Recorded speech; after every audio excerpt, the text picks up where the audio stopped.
Please welcome Tom.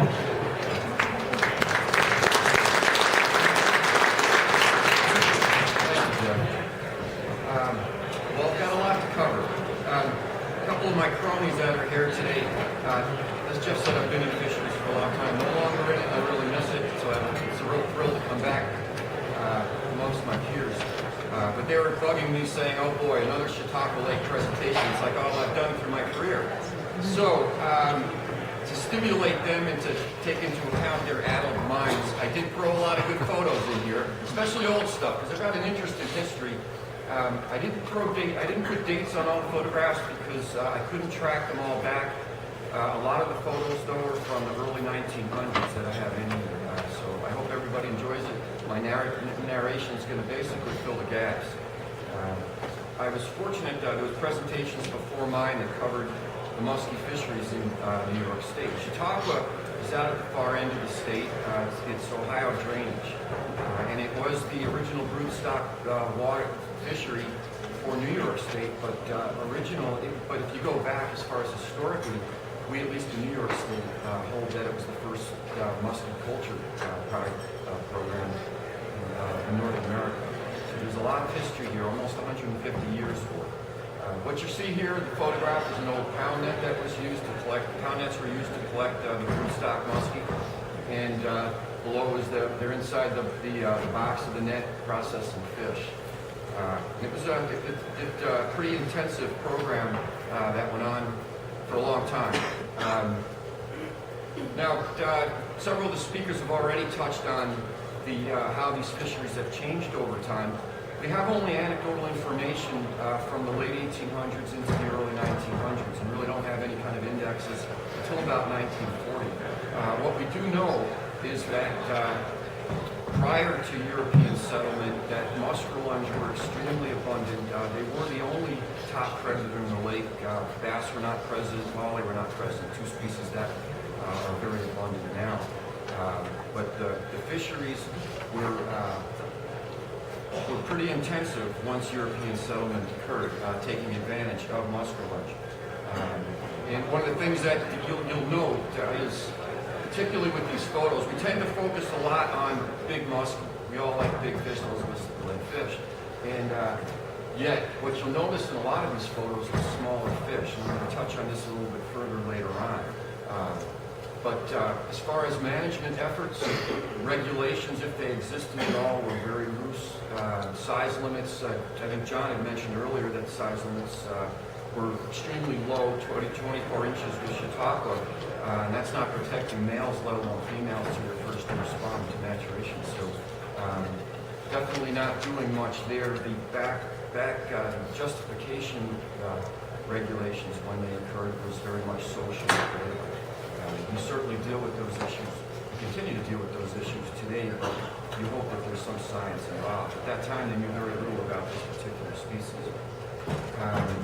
One of the things that really put Chautauqua on the map is spearing. And what you see on the left side is the fishing coop, an ice fishing coop. And that really that idea was based on Native American use of tents, making that almost a dark house. And what they would do is they would put pine boughs around the base, close up the door so it was extremely dark, and they would use one of those decoys right there, something to that effect, to draw the muskie close and then spear it behind the back of the head. But it wasn't just ice fishing. This was done out of boats. They would use two-ended boats with a mesh basket up in front with pitch pine up on the top lid, and jack pine they refer to. And that's where the term comes, jack laying. They would hold the fish out front, and then they would spear them. But a couple of other methods that were used were explosives and netting. And I mentioned those. So you got the three things there. I mean, we always think of sensitive angling, over harvest, through our traditional angling methods. But the greater issue really during that period of time was market fishing. We're aware of what impacts the waterfowl birds as far as market hunting. But something very similar happened with some of our bigger fisheries. And in Chautauqua, if you look at that, 1894 they had 49 commercial fishermen that took 89,000 pounds of muskie. And it dropped off over time. In 1902, it took 37,000 pounds. It was information like that they were looking at, as you can see the quality of the fishing also declining for those that chose to do traditional fishing, but accepted techniques at that time, and they could see that things were happening. One of the interesting issues too with the market fishing was that the preferred size for eating were these smaller fish. They brought in more per pound than the larger muskie. They were considered better table fare. So they were whacking those younger muskie before they could spawn also. And it started having an effect.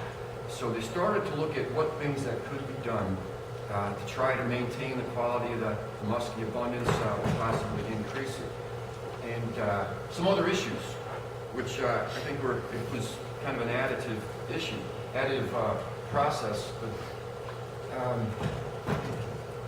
we knew that exploitation was high early on, or harvest was high, but it became even greater of an issue once railroads connected western New York. And it took a while for settlement to occur out in the western end of the state. It really wasn't until basically the late 1700s, early 1800s before you had European settlement in this particular area.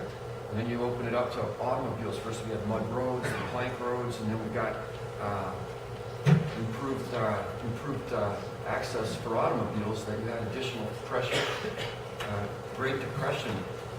You not only had more people out of work that could take advantage of the resource, but you had people that possibly didn't have income, didn't have sources of food, and get a ready source there with Muskellunge. So they were willing to do about anything to pursue that food source. Aquatic vegetation control, there's a long history on Chautauqua. I'm not going to get too much into that, but if there's a method that could be used, we've done it, or it's been done. If there's a chemical that could be used, it's been used there. I would have to say probably questionable results, considering the vegetation that we have out there now. I'll touch on a bit of that later on. The copper lines were another tool that came out. And what that did basically was give anglers access to muskies during the midsummer when they went to deeper water. Traditionally, it was difficult to reach those fish, so they were pursued usually spring and fall, or through the ice if that was permitted. But with the use of copper lines, it allowed you to get to the muskie even through the middle summer months.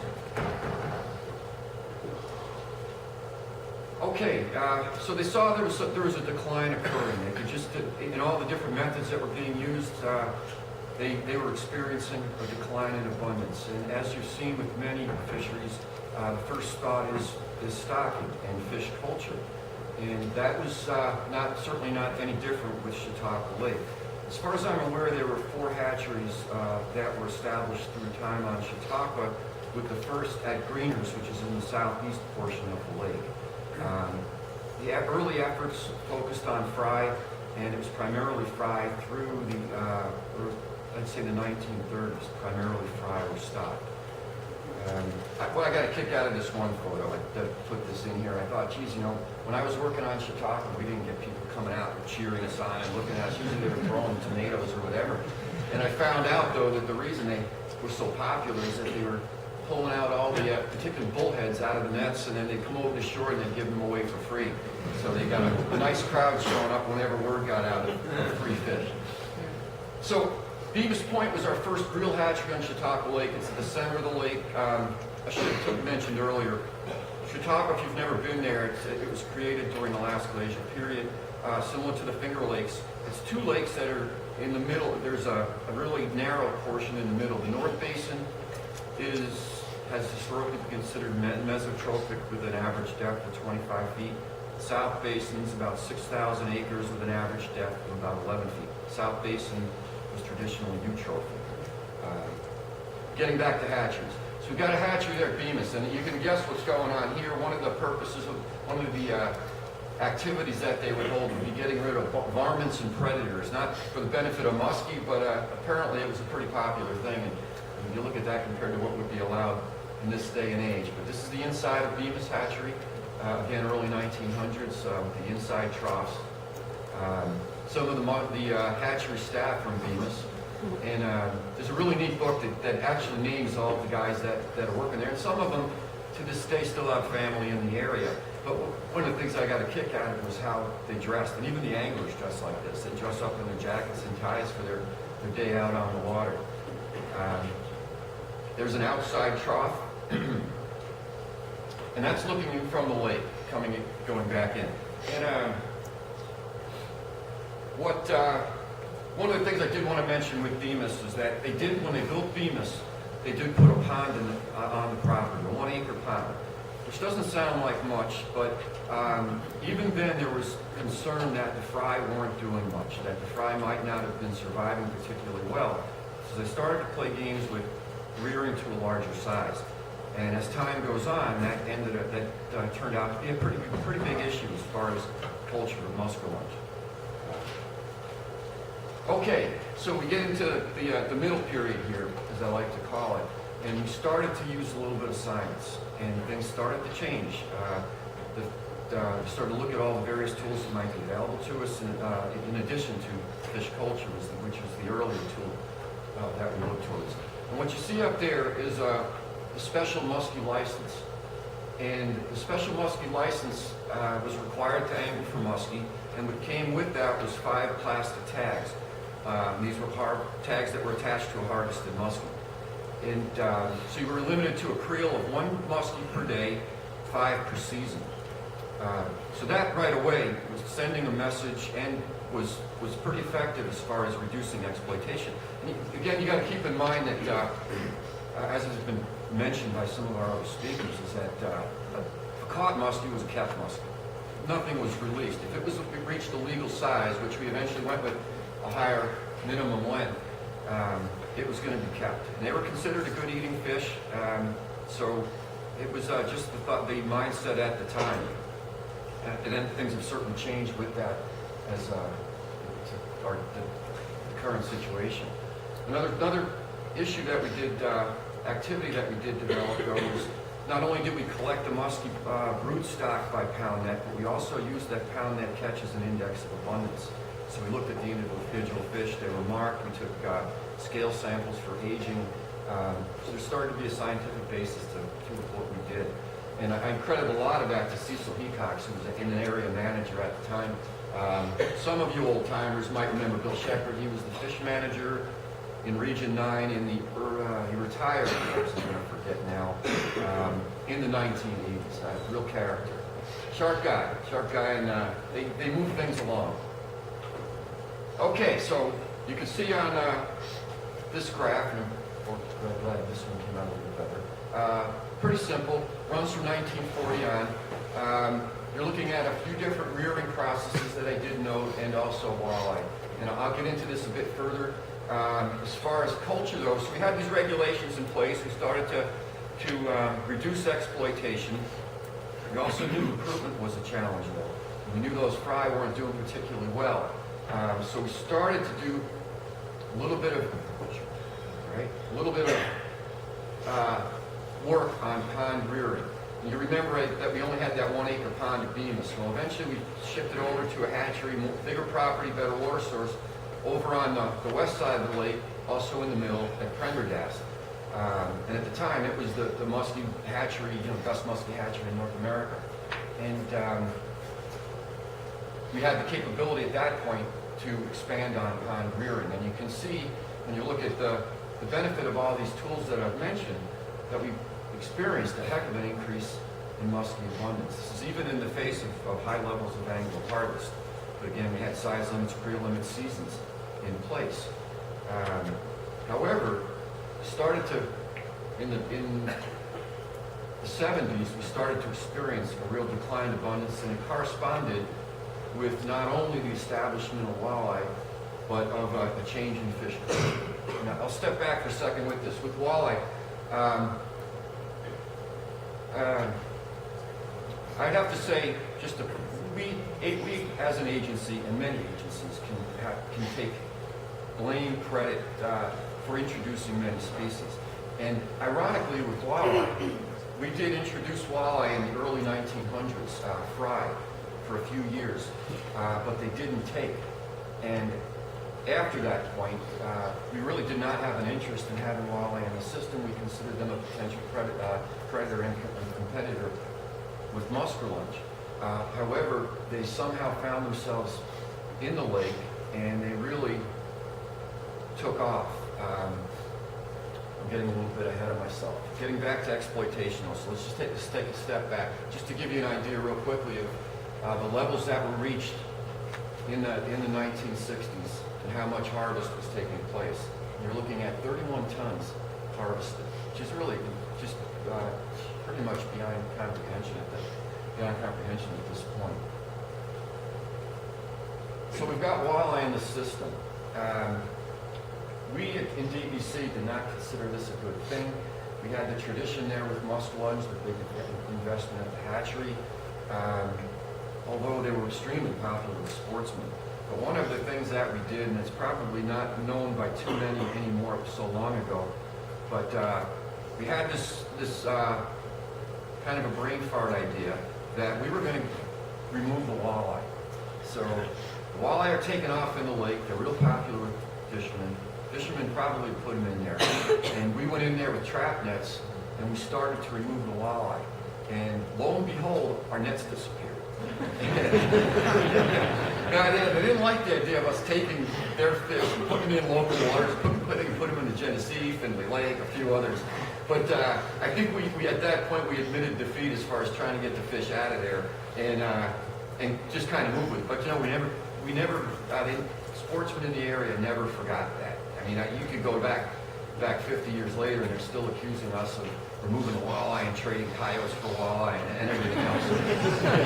So you have to keep in mind the social end of things when you try managing a fishery. But there has been a question as far as what impact the walleyes have had. So if you remember, during the same period of time when walleye were taking off, we had a change in our culture process. And we had gone from that early pond rearing where we would put fry out to ponds, let them go, and then draw them down in the fall or late summer and stock them out. Just basically pond reared fish. And it's a good product. But the problem was survival was really inconsistent. You get some years, you might, even in a 1 acre pond, you could get 10,000 fish, 15,000 fish. The next year you get 200. 200 would be like that. And the survival would be really good, but it varied a lot. It had disease issues, predation issues, etc. So the thought was, well, why don't we start rearing them inside the hatchery? We can control all these things. We can control disease. We have a product there. We know what's going out to the lake, and it sounds good. But after a number of years of doing that, we started to, based on the pound net catch, we knew that the fishery was really tailing off. And even with all the restrictions on exploitation, that there was something going on with the recruitment end of things. At the same time, we also had reports from the hatchery staff and from the management guys that work closely with them that the fish didn't look the same that we'd stocked out. Put them in the water, they're either looking up for something to drop on their heads. The behavior wasn't there. And not only that, but that they look different as far as coloration. And there's been studies done on all this. I didn't list any of the publications, but the science that came out, there's some good publications that came out of these works. So we knew something was going on with the hatchery product once it went out into the lake. Other issues that happened during the same period of time was red spot. Now, I haven't been involved with this issue since. I know we still see fish that have red spot. When we had fish examined by many different experts, the best we could determine was that there was at least secondary infections of an Aeronomus bacteria. So we knew that was part of the problem, but we didn't know for sure what was causing the issue. We suspected it might have been stress-related, whether an environmental stressor or possibly due to handling in our nets. But that's something that I think is still out there for further investigation. We also looked at the hatchery product again, and we looked at studies comparing trough-reared and pond-finished muskie. We also examined limited stocking, which has certainly become an issue. And we went in with a higher size limit. If all else fails, go with a higher size limit. It certainly at least looks good. Why that would do anything now, especially with the low levels of exploitation, but it certainly doesn't hurt. It sends a good message. So where are we now? This is what we're basically looking at this point for Chautauqua Lake. We're stocking 10,000 pound finished muskie, larger than 8 inches in size. We've determined both of those issues make a difference as far as survival. And when I refer to pond finished, I should mention that that's not the same as pond rearing by itself. What pond finishing is rearing inside the hatchery for a period of time and then stocking them out for about a month into ponds that are minnow fed. Jeff has touched on that earlier. And we definitely know that makes a really big difference, that at least spending some time in the ponds getting educated definitely makes a difference. Higher size limit, the season has changed a bit, and Jeff went into that. We're starting to expand that season, and I think it makes a lot of sense considering what we're dealing with here, a fishery that's based almost exclusively on stocking to maintain numbers, and also a fishery that's catch and release. So you're not looking at things, it's really a different mindset out there now as compared to kill every muskie you catch.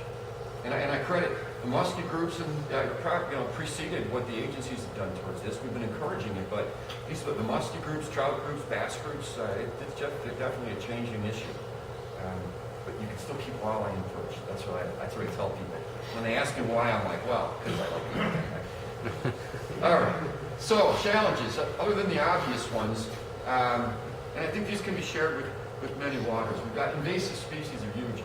Years ago, I had people asking me as far as what tools we use, which has the biggest impact. And I said, I think the biggest impact is something that we can do very little about, and it's invasive species.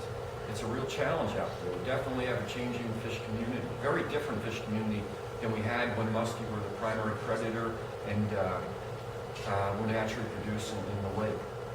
We also have very high levels of eutrophication. The North Basin now is meso-eutrophic, and the South Basin is hyper-eutrophic, to the extent that our fishery staff can't electrofish in the fall, or have problems electrofishing in the fall because of the discoloration on the surface where they can't see fish down below.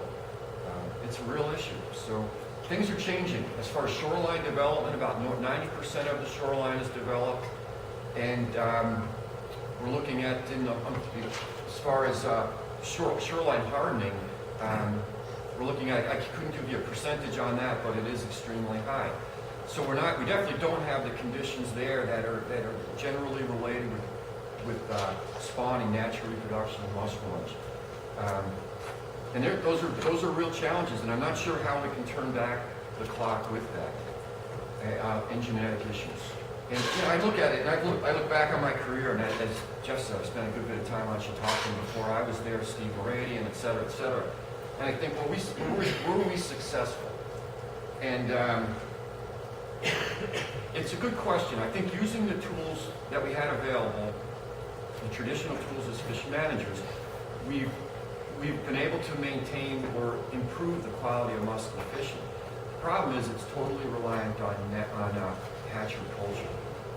I think if we truly had achieved success, we'd have a wild population out there, and that's the ultimate. And that's what people are referring to when they talk about the problems with muskellunge. It's not stock muskie. We can maintain stock muskies pretty much anywhere. The challenge is those wild populations in the Niagara and St. Lawrence. I can't speak for Susquehanna. I think that's stocking mostly. Pennsylvania stocks it, but I'm not sure what the how the natural reproduction is resulting in adult population in our part of the river. Oh. I'm not sure. Yeah. So what I would say, fish managers, the young people here, I think you have a hard time appreciating how much pressure we're on as managers, getting hit from every which side, getting pulled different directions, and we have fewer and fewer staff to do it. But what I would say from a management standpoint is you've got to see beyond the specific objectives that we might have. You've got to see the bigger picture. And I certainly look at that with this situation, that even if we don't have, say, the tools to control what's going on with agriculture, what's going on properties around the lake as far as herbicides being used, or fertilizers, et cetera, that you network, you partner, and you take advantage of those other agencies, the federal agencies, the county level agencies. I think we need to do that to be really effective. Otherwise, things pass us by and it might be beyond our control. I didn't touch with genetic issues, and they continue to be a challenge. kind of got it's kind of an ironic issue here, but one of my good old friends was a really good scientist that had comments when we were dealing with some of these problems, and I think they were related, not actually to genetics. We were getting, having problems with deformities with the dry diet that we were feeding the muskies early on, and they went through some changes. But in any case, I do think genetics is something we've got to continue to look at. So at this point, I should acknowledge people. I was going to start naming, and I said I don't want to do that, except that I'm going to name Phil because John forgot Phil earlier. So your grant next year. But I will have to acknowledge Shackleton Point. All of the work that was done over the years was done in coordination with Shackleton Point. And we made some really great relationships with DEC and Chautauqua Point. It was a real joy to work with those guys. Tony Vandervalk's not in this picture, but he was Doc Forney's partner through all those years too, and he was doing a lot of the data analysis for us, working hand in hand with us. So I do thank all of those groups. So I think we did some good things, but I think there's a lot more out there to be done, and I think we've still got some native or wild populations that certainly need protection. Okay, thanks, Paul.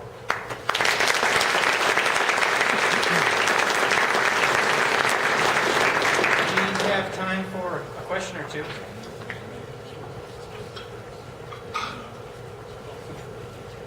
Doug? Just a historical fact, following the late 1970s, they almost closed Pendergast Hatchery because of the problem with fly mortality. And it had to do with the fact that they were mixing water from the lake into with the water from the wells.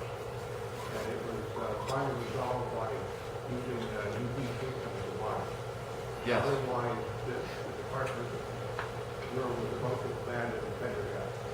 Okay. Not doing more firing.